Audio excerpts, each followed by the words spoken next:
नमस्कार दोस्तों, मैं आपका मित्र कुमुद रंजन सिंह स्वागत करता हूं आपका अपने इस चैनल में जिसका नाम है लर्न एस्ट्रोलॉजी विद कुमुद रंजन सिंह। दोस्तों, मैं अपने निवास स्थान जमशेदपुर झारखंड से आप लोगों के समक्ष उपस्थित हूं। तो आज जिस टॉपिक के ऊपर मैं चर्चा करूंगा वो है दोस्तों classification of planets on the basis of their genders and their वर्ण। ठीक है दोस्तों, तो ग्रहों के लिंग के आधार पर और उनके वर्ण के आधार पर कैसे उनको क्लासिफाइड किया गया है, वर्गीकृत किया गया है, उसकी चर्चा मैं आज आप लोगों के साथ करूंगा।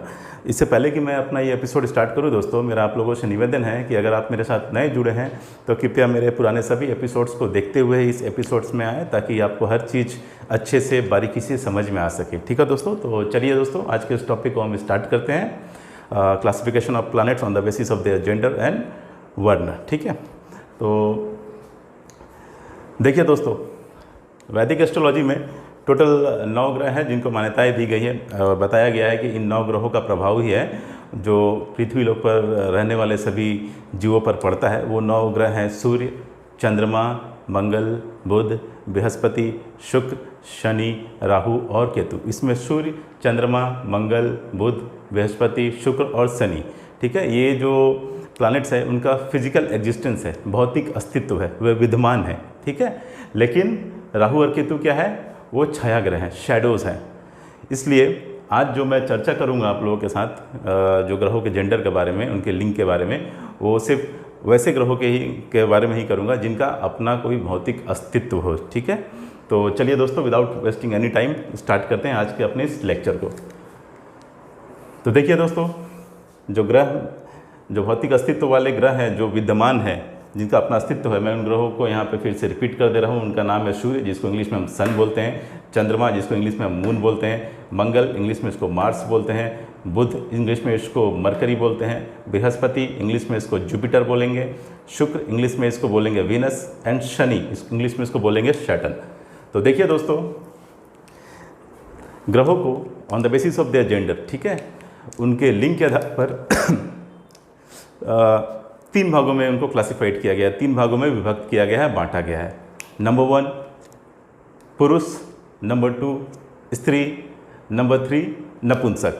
पुरुष को हम मेल बोलेंगे या मैस्कुलिन बोलेंगे, स्त्री को हम फीमेल बोलेंगे या फेमिनिन बोलेंगे, एंड नपुंसक को न्यूट्रल या इनच बोलते हैं। ठीक है, तो देखिए दोस्तों, ये जो ग्रह है, सूर्य देवता जो है, इनको पुरुष की श्रेणी में रखा गया है, चंद्रमा को स्त्री की श्रेणी में रखा गया है, मंगल देवता को पुरुष की श्रेणी में रखा गया है, बुध को नपुंसक ग्रह की श्रेणी में रखा गया है, बृहस्पति को पुरुष ग्रह की श्रेणी में रखा गया है, शुक्र को स्त्री ग्रह की श्रेणी में रखा गया है और शनि को नपुंसक ग्रह की श्रेणी में रखा गया है। देखिए दोस्तों, वास्तविकता ये है कि जितने भी प्लैनेट्स हैं, जितने भी ग्रह हैं वैदिक एस्ट्रोलॉजी में जिनको मान्यताएँ दी गई हैं, वो सब के सब पुरुष हैं।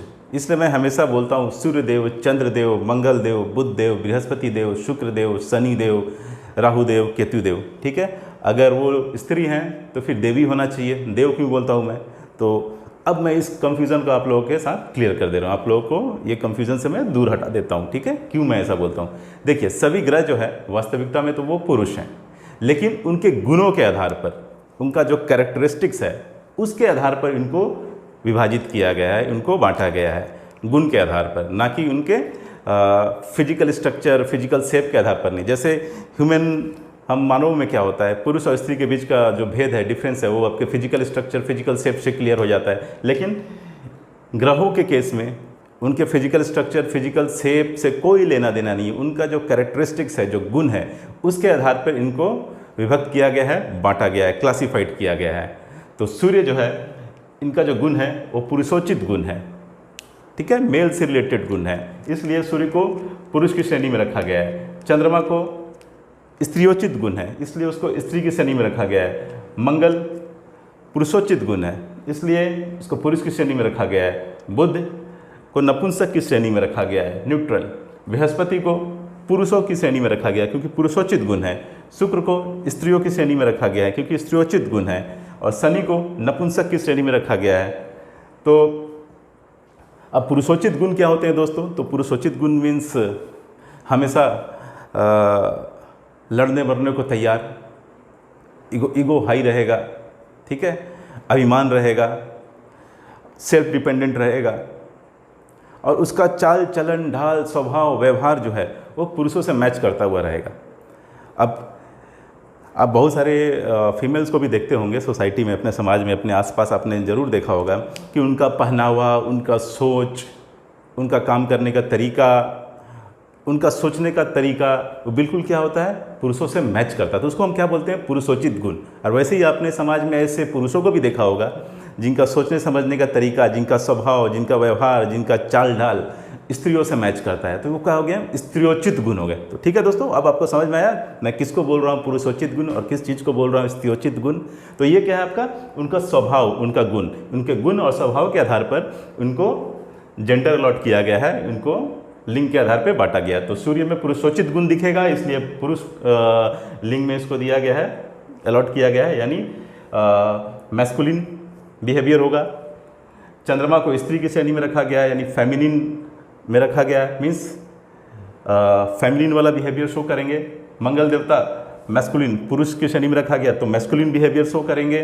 बुध नपुंसक की श्रेणी में रखा गया है, यानी ये ना तो पूरी तरीके से पुरुष ना तो पूरी तरीके से स्त्री, वही तो होते हैं ना नपुंसक, न्यूट्रल, यूनच जिसको बोलते हैं। तो बुध को क्या किस श्रेणी में रखा गया है, नपुंसक की श्रेणी में। बृहस्पति को पुरुष की श्रेणी में रखा गया है, यानी मैस्कुलिन प्रॉपर्टी जो होगी उसमें वो डोमिनेट करेगी।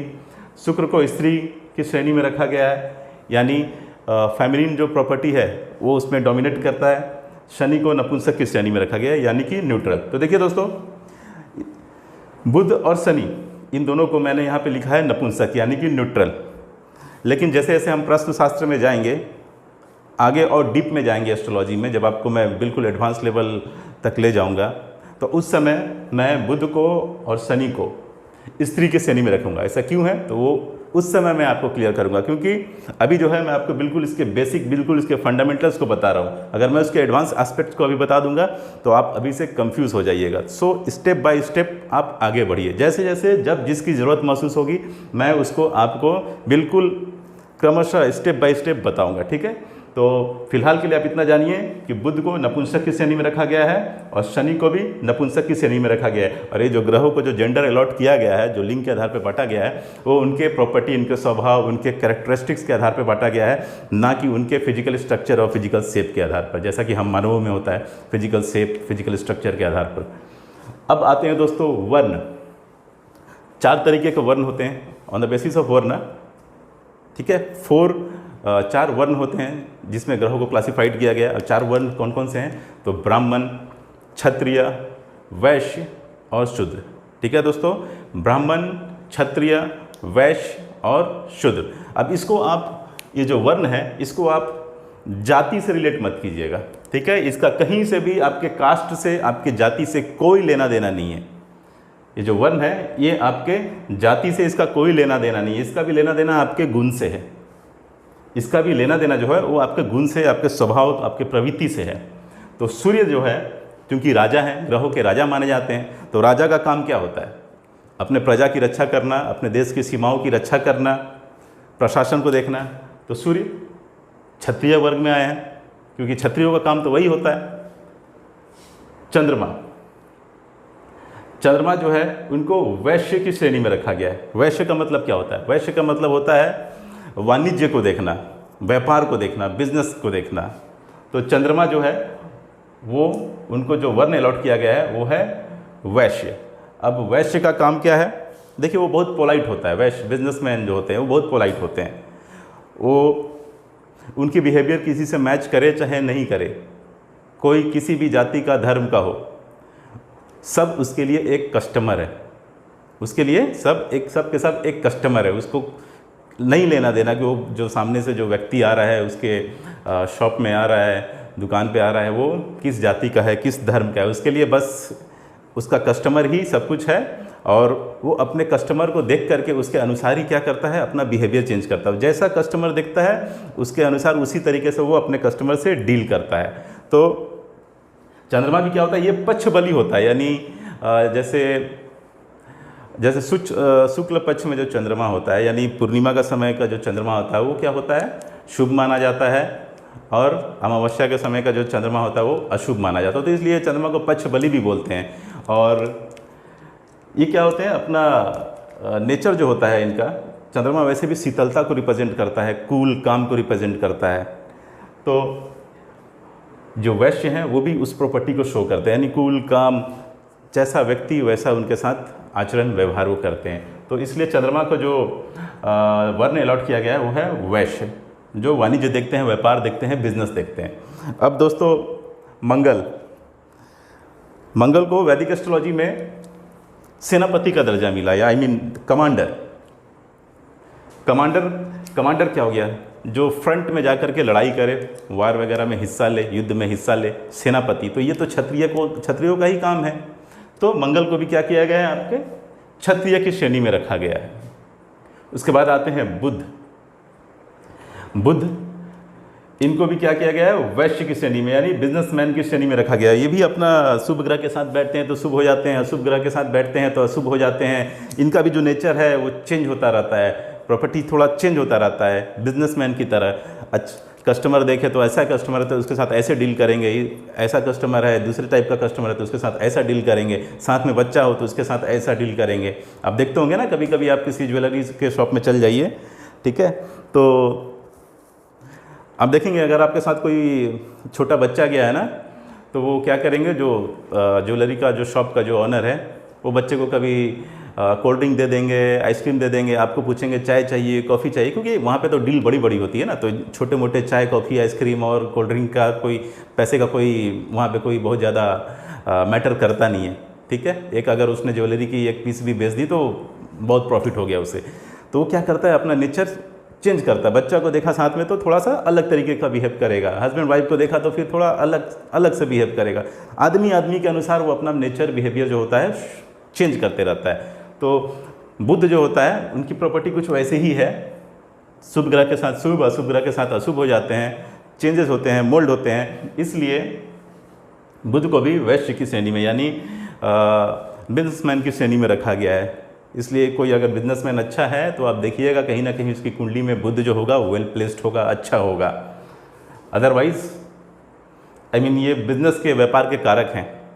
सो अगर अच्छे व्यापारी की आप कुंडली आप देखेंगे, सर्च करेंगे तो आप ज़रूर देखेंगे कि कहीं ना कहीं इनकी कुंडली में बुध जो है वो अच्छी पोजीशन में है, स्ट्रेंथ है उसमें। अगर नहीं स्ट्रेंथ है तो कहीं ना कहीं उसने या तो बुध देवता की पूजा की है या उनका रत्न धारण किया है, क्योंकि बुध के स्ट्रांग हुए बगैर वाणिज्य, व्यापार, बिजनेस कर पाना बहुत मुश्किल है, ठीक है। और कहीं ना कहीं बुध आपके वाणी को भी रिप्रेजेंट करते हैं। अगर आपकी वाणी ठीक नहीं है, वाणी मधुर नहीं है, तो आप बिजनेस खाक करेंगे, कभी कर ही नहीं सकते हैं। क्योंकि कस्टमर जो होता है ना, वो 4 पैसे आपको ज़्यादा दे देगा, लेकिन आपके बिहेवियर को भी जज करता है। अगर आप आपकी बिहेवियर अच्छी है, उसके साथ आप उसको अपने विश्वास में लेके रखें हैं, तो वो 4 पैसे ज़्यादा देख के भी आपकी दुकान पे जाएगा, ठीक है। वो ऐसे दुकान पे नहीं जाएगा जहाँ का जो ऑनर है बिल्कुल रूखा सूखा और रूड टाइप का बिहेवियर, उसके दुकान में जाने से कोई भी जाना नहीं चाहता है। तो ये क्या है, बुधदेव कहीं ना कहीं आपके वाणी को भी रिप्रेजेंट करते हैं, और वाणी बिजनेसमैन के लिए सबसे ज़्यादा मैटर करती है।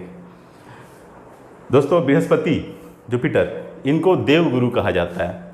अब देव गुरु हैं तो गुरु का काम क्या होता है? नॉलेज इम्पार्ट करना, नॉलेज बांटना, ज्ञान देना। तो ज्ञान देना किनका काम है? तो ब्राह्मणों का, क्योंकि वही तो इंटेलेक्चुअल होते हैं ब्राह्मण। फिर से मैं बता दे रहा हूँ आप लोगों को, मैं यहाँ जाति की चर्चा नहीं कर रहा हूँ, वर्ण की चर्चा कर रहा हूँ। आप इसको जाति से कभी ना जोड़िए, ठीक है। तो बृहस्पति जो है वो देव के गुरु हैं, इनका काम है नॉलेज ये करना, बांटना, इसलिए इनको भी रखा गया है ब्राह्मण की श्रेणी में। शुक्र देवता भी दैत्यों के गुरु हैं, दानवों के गुरु हैं। उनका काम भी क्या है? ज्ञान बांटना, इसलिए शुक्र देवता को भी ब्राह्मण की श्रेणी में रखा गया है। और सबसे अंत में आते हैं दोस्तों शनिदेव। शनि जो ग्रह है उनका जो ये है कलर है वो भी काला है। और नॉर्मली इनको क्या, शनि देव का नाम सुनते ही बहुत लोग डर जाते हैं। एक्चुअली ये सभी तरीके के जो दुख होते हैं ना उनके कारक हैं। शनि देवता सभी तरीके के दुखों के कारक हैं, और इनको वर्ण विभाजन के अनुसार शूद्र की श्रेणी में रखा गया है, सेवक, सर्वेंट की श्रेणी में रखा गया है।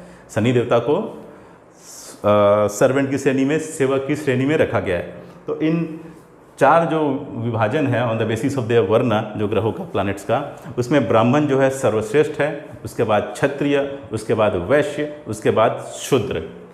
तो शनि को शूद्र की श्रेणी में रखा गया। शूद्र मतलब सर्वेंट। आप देखिएगा आपके आप जहाँ भी काम करते हैं, अगर आपके नीचे बहुत सारे वर्कर काम कर रहे हैं तो क्या है, कहीं ना कहीं आपके शनि को रिप्रेजेंट करते हैं, शैटर्न को रिप्रेजेंट करते हैं। अगर आप उन वर्करों का कुछ भला भी कीजिएगा तो समझ लीजिए कि शनि देवता जो है आप पे अपनी कृपा करेंगे, क्योंकि शनि देवता कहीं ना कहीं जितने भी 4th क्लास 3rd क्लास जो लेबर हैं उनको रिप्रेजेंट करते हैं। इसलिए जिनकी कुंडली में शनि फेवरेबल पोजीशंस में नहीं होती है, मारक होते हैं, यानी डिसएडवांटेज वाले पोजीशन में होते हैं और हार्मफुल रिजल्ट देने वाले होते हैं, उनको ये परामर्श दिया जाता है कि आपके नीचे जो लोग भी काम कर रहे हैं उनको, उनके साथ जो बिहेवियर है, जो नेचर है, आप अपना अच्छा रखिए। उनको समय समय पर कुछ दान वगैरह देते रहिए ताकि शनिदेव की कृपा आप पे बने रहे। शनिदेव एज ए जज का रोल भी प्ले करते हैं आपकी कुंडली में, और वैदिक एस्ट्रोलॉजी में इनको जज की पदवी, जज की उपाधि दी गई है।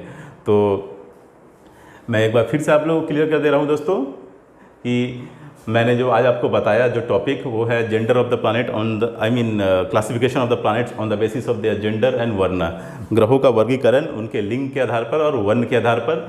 ये जो लिंग है वो उनका ग्रहों के फिजिकल स्ट्रक्चर, फिजिकल शेप से कोई लेना देना नहीं है। इसका लेना देना है उनके गुण से, उनके नेचर से, उनके कैरेक्टरिस्टिक से और उनके बिहेवियर से। और वर्ण जो है, ये जो ग्रहों को अलॉट किया गया है, ब्राह्मण, क्षत्रिय, वैश्य, शूद्र, इनका भी जाति से कोई लेना देना नहीं है, गुण से लेना देना है।